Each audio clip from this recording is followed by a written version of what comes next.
Play the games that you want with the community that you want to play on the devices that you have. On the 21st of September, the gaming world was shocked by the megaton of megatons announcement that Microsoft would be buying publishing giant ZeniMax for a cool $7.5 billion.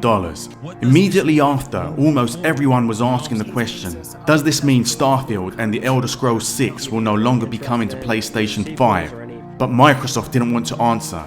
I look at the evidence for and against, I discuss some of the surrounding issues, and stay to the end as I answer the question with a bold prediction you won't want to miss.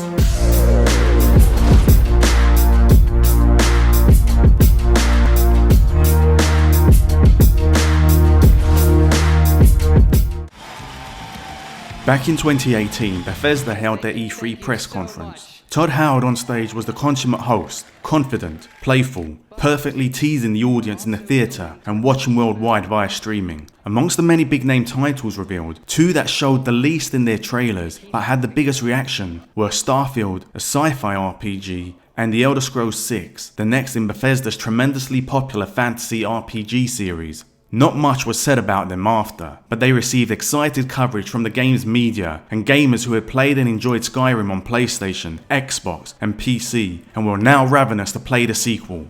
Jump forward to this year. Following the news of the acquisition talks, PlayStation gamers who had played the Elder Scrolls series for 2 console generations, many who had played for hundreds of hours, some even thousands, naturally asked the question if this deal would mean they would be locked out from the Bethesda games they had supported. We don't really know what future games will be released on. Will those still release on PlayStation? What does this mean moving forward? You know what I'm saying? That's the most important part. Microsoft boss Phil Spencer was asked whether he would make Bethesda games Xbox exclusive. Once inside Xbox, ultimately will Bethesda then start making games for only Xbox and PCs only and not PlayStation? In terms of other platforms, I think we'll make a decision on a case-by-case basis. Which was very much a non-answer, and when pushed slightly by reporters, he didn't elaborate. Firstly, let's look at the reasons why Microsoft hasn't answered the question. The most obvious is that the games will be exclusive to Microsoft platforms, but it doesn't want to answer as it could be a PR disaster at a mission critical time when launching 2 new consoles. So, it's avoiding any moves that garner negative coverage or claims of being anti-consumer, which plagued the launch of the Xbox One. This is something it has experience of. At its Gamescom 2014 press conference, Rise of the Tomb Raider was revealed as an exclusive, when just a couple of months before, there was no such mention. Judging by the subdued reaction of the media, the crowd was more shocked than excited. After this, the reaction from press, media and public alike was negative. Microsoft and Square Enix went to great lengths to impress the idea that Microsoft had input in its development. Eventually, the pressure led to Square Enix revealing it was a 1-year timed exclusive. The deal, which Phil Spencer hoped would be a PR win, backfired because gamers knew Microsoft hadn't funded the game from the start, but it used its resources to take the game off the table. Sony, whose core business is electronics manufacturing, doesn't have anything near the wealth of Microsoft, and such a buyout would have been impossible for it. PlayStation boss Jim Ryan said he has managed to grow its studios organically. Certainly there have been conversations that Microsoft has failed to nurture and manage game studios, and is now going to buy its way to success. Spencer, cognizant of how the buyout may be perceived, said it wasn't done to lock anybody out, telling Kotaku, "This deal was not done to take games away from another player base like that. Nowhere in the documentation that we put together was, how do we keep other players from playing these games?" Also, in the US, there is the start of antitrust proceedings, investigations into the big 4 tech companies, and perhaps Microsoft wants to avoid being included with them, so it needs to avoid strengthening the narrative that it's anti-consumer. There is another explanation. That Microsoft plans to release games on PS5 but is keeping quiet for a very different reason. Whilst the PS5 reveal was praised for the showing of next-gen games, everyone, this is Aaron Greenberg from Team Xbox. The reaction to the Xbox third-party games presentation and full Xbox games showcase was generally derided. The live comments show viewers were not impressed by the graphics of Halo Infinite. A negative narrative was growing around its console before it had launched. Again, you see, when the acquisition news broke, It literally dominated the game's media news cycle for a good 3 weeks. It was amazing PR for Microsoft as it underlined its commitment to gaming and its power to consume studios. So, it serves its interest to not correct the reports of Xbox exclusivity. The gaming public will then attribute it to being evidence of leading the market. In other words, that Microsoft is a baller. A statistic was posted online that the purchase price almost equaled all Sony's profit from the past 6 years. Bethesda acquisition price $7.5 billion, Sony's 2013 to 2019 operating profit $8.8 billion, which painted a picture of Sony being financially weak and Microsoft as financially strong. And the US-centric IGN ran a poll on Twitter and found that more of its readers were now interested in buying the Xbox. And this could translate to positive press coverage of the new Xbox Series X. The $7.5 billion cost of this buyout is incredible. It's almost double the $4.05 billion Disney paid for Star Wars and Lucasfilm. Oh no! Whilst Microsoft is one of the largest tech companies in the world with cash reserves to match, surely with such a huge outlay, there must be a pressure to recoup the investment. So, one way to do this is to release the ZeniMax games on multiple platforms. In 2014, it was confirmed that Skyrim had sold over 20 million copies. 6 years have passed, and this has been released on next-gen systems, so it's entirely possible this has now sold over 30 million, with the majority likely on PlayStation, which has a market-leading install base of 113 million. Microsoft-owned RPG The Outer Worlds reached number 4 in the UK sales chart in its launch week, with 22% of sales on Xbox and 78% on PlayStation. Part of that sales disparity is the game is also available to Xbox owners for free if they have a Game Pass subscription. So, Microsoft could bring in considerable revenue by selling its game on the bigger selling PlayStation. Kotaku asked Phil Spencer about this. Is it possible to recoup a $7.5 billion investment if you don't sell Elder Scrolls 6 on the PlayStation? Yes, Spencer quickly replied. When I think about where people are going to be playing and the number of devices that we had, and we have xCloud and PC and Game Pass and our console base, I don't have to go ship those games on any other platform other than the platforms that we support in order to kind of make the deal work for us, whatever that means. Sure, this is Spencer flexing about the wealth of Microsoft and not having to release on other platforms or indeed it having to form part of its business model. The thing to consider here is that if Microsoft makes a sale on another platform, yes, it is profit, but if Microsoft is able to attract people who want their games to Xbox Game Pass, then it can have them paying a recurring monthly fee for a year, 3 years, life perhaps. Going on a related tangent, the Kotaku interview by Stephen Totilo with Phil Spencer and the Verge interview with Spencer by Tom Warren, neither of them explicitly ask him whether the games are coming out on other platforms. I do want to give these editors the benefit of the doubt and say it's possible that Microsoft's PR stipulated that the interviews must be conducted without asking that question. Then understandably, they would have had to comply or had no interview. But if not, it puts so-called US video game journalism under the spotlight because it highlights that the established games media doesn't ask the single most pertinent question the gaming public want answered because they are afraid to risk the cozy access to Microsoft. And if as an editor you are only rewriting what the Xbox boss wants you to report, then that isn't journalism, that's PR. I think what Microsoft has done here is really impressive.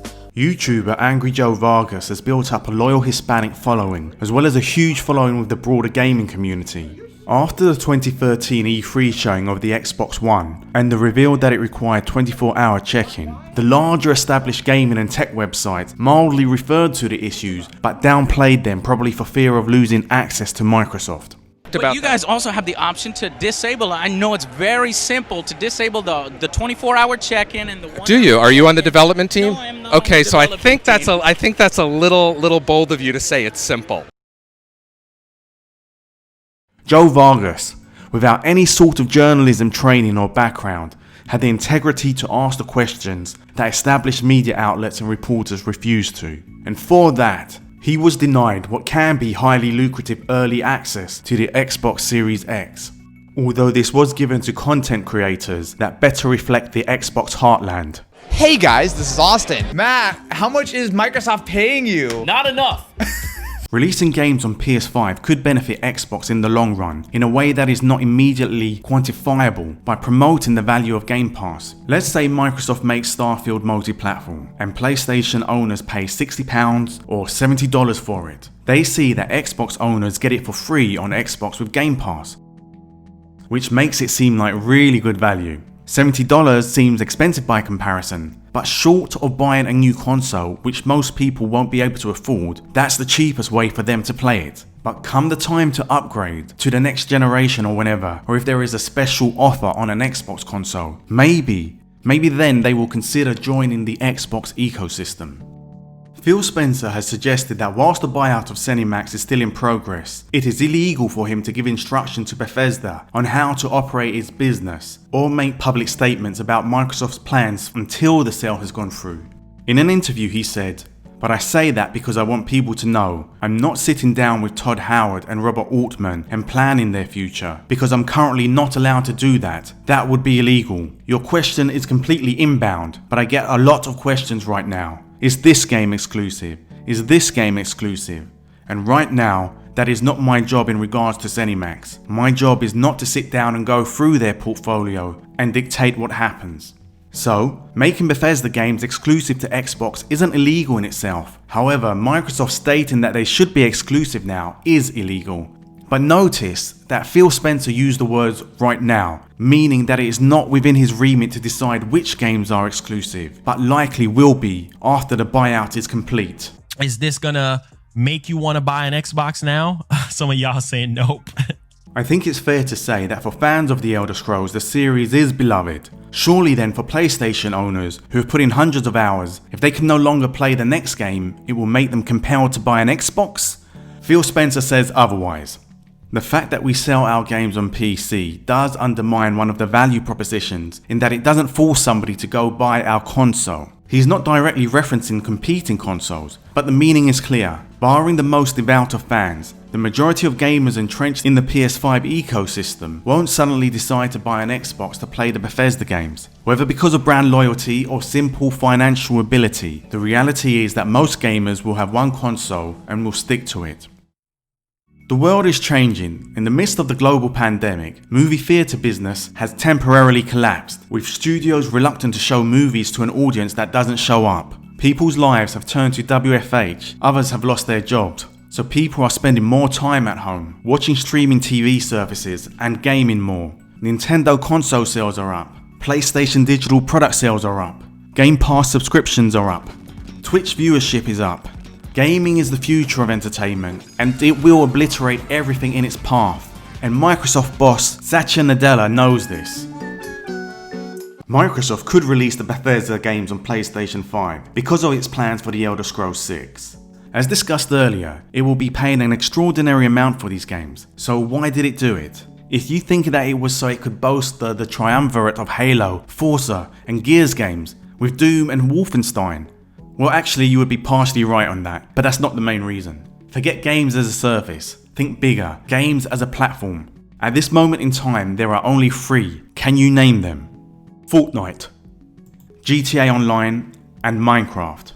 So what do I mean by games as a platform?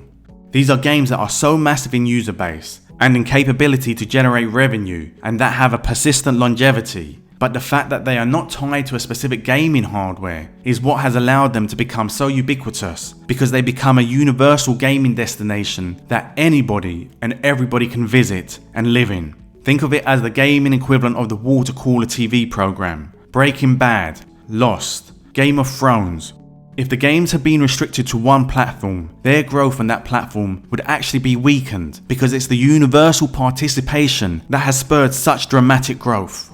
Mojang created Minecraft and it became a phenomenon. I mean, of course it was massive, but Microsoft has taken this to the next level. Going forward, Minecraft will probably be a part of the childhood of most kids, who besides buying the game spend persistent time in it. It becomes a hangout, invariably over many months or years, and they will end up spending in it. Microsoft has successfully monetized it into an ever-living, ever-growing platform. Now it wants to repeat this. Massive multiplayer online games, Fallout 76 and Elder Scrolls Online are not the answer. They are popular but niche products that are a subsection of the core audience. So, what can it be? The evidence points to Bethesda building The Elder Scrolls 6 into a platform. There are jokes about Skyrim being released on every conceivable hardware platform, but this is because it sells on every platform. And just you wait until the iOS version comes out, when you can have Skyrim in your pocket. There is such a demand. Yet after Skyrim's initial release and 3 DLC packs, there was no other release. No new game expansions, when clearly there has been an audience, so Bethesda was leaving money on the table. After a few years, Bethesda released the Creation Club, a shop for mods and third-party user expansions, which has been a big success. Come 2021, it will be a decade since Skyrim was first released, and Bethesda hasn't released a mainline game since then. So what has Bethesda been doing all this time? I'm sure innovating its game engine, but more recently, Todd Howard said of Skyrim, anything we put it out on, it becomes a hit game. Right. And they love it. They still play it. It's almost infinitely playable, all of the mods and everything like that. So what that does, and we're 8 years post Skyrim. Yeah. It lets us know going into Elder Scrolls 6, this is a game we need to design and people will play for a decade at least. So, to do this effectively, it needs to attract an audience for the new game and hold on to them by making Elder Scrolls 6 into a platform. And how can you make a single player game into a platform? My suspicion, and this could happen with other big story-led franchises, is Bethesda creates a new game with a yearly update that moves the world forward with new story and add-ons and features. Additionally, its mobile game, Elder Scrolls Blades, Bethesda mentioned its plan to allow players to visit other player worlds, what I call shared single-player games. This was a feature back in Peter Molyneux's Fable 2. So whatever the plan is, I feel Todd Howard has, and I mean this in a positive way, an ego about the franchise. He wants it to be the best it can be, the best game in the RPG space. And Bethesda wants to serve its fan base better by creating them more regular content. For The Elder Scrolls 6 to become a platform in its own right, then it needs to be multi-platform. Since the acquisition, there have been vague references to the issue of Bethesda games exclusivity. Just after the deal was announced, Peter Hines said about Game Pass, and I've started playing Game Pass stuff a lot more often and finding like there's a lot of really good stuff that I just missed for whatever reason. Yeah. And I think there's a lot of people who miss our stuff, and bringing that to a wider audience.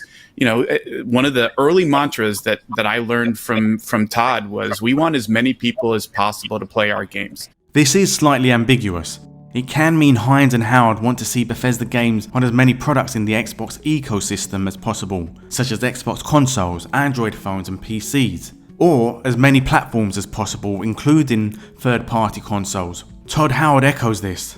We felt very strongly about their view of access, games for everybody that we can bring to anybody regardless of where they are, what devices they're playing on. When Howard was asked if the games would be exclusive, he says, "We do view it and always have by ourselves on a case-by-case basis. We'll do that as part of Microsoft as well. They've been pretty open on other platforms and not just within Xbox. This is an outside perspective, but if you go back 10 years at Microsoft, you wouldn't expect them to have a full Office suite on an iPhone either."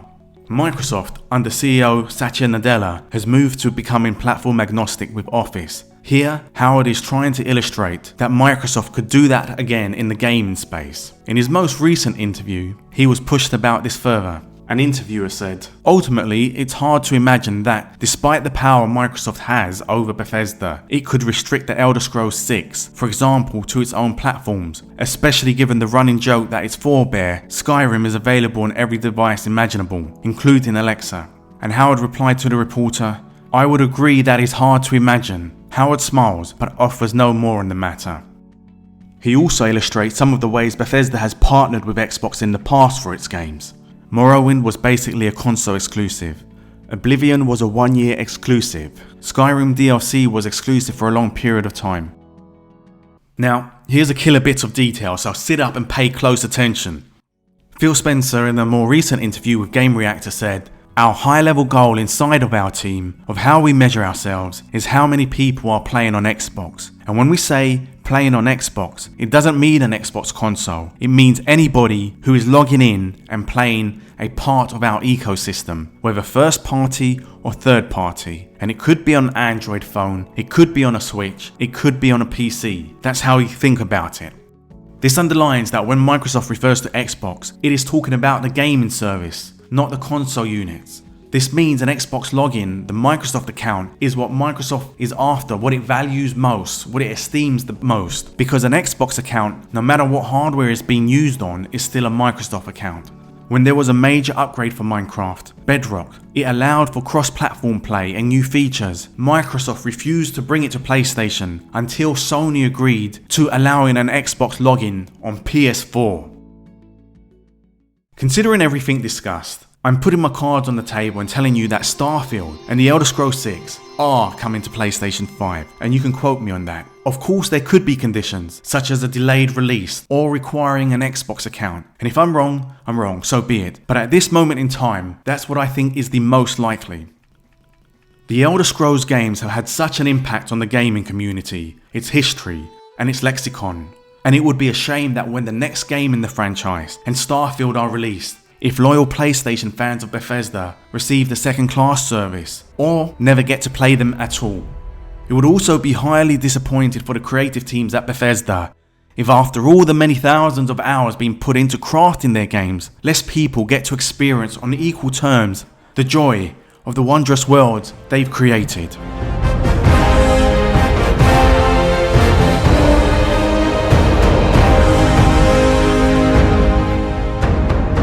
If you've got value out of this, please like, subscribe, and share it with anyone you think will appreciate it. Take care.